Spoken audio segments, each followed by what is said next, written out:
ঔষধে ব্যবহারের জন্য গাঁজা গাছ ব্যবহারের নামে বিশ্বের ৩৫টি দেশে $৬৮৬.৪১ মিলিয়ন প্রতারণা করা একটি আন্তর্জাতিক চক্রকে গ্রেপ্তার করেছে স্পেনের পুলিশ।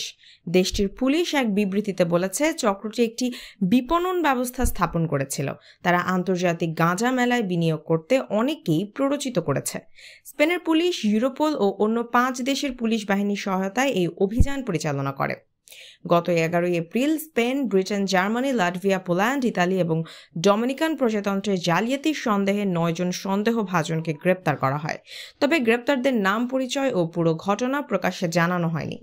স্প্যানিশ পুলিশের মুখপাত্র জানান, এই সংস্থা গাঁজা গাছের চাষে অর্থায়নের জন্য একটি ব্যবসায়িক মডেল চালু করেছিল। সেই জন্য তারা বিনিয়োগকারীদের কাছে অর্থ আহ্বান করছিল।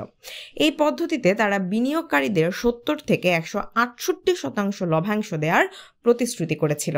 অপারেশনে অংশ নেওয়া ব্রিটিশ ন্যাশনাল ক্রাইম এজেন্সি বলেছে, এই প্রকল্পে ১,৮০,০০০ মানুষ বিনিয়োগ করেছে।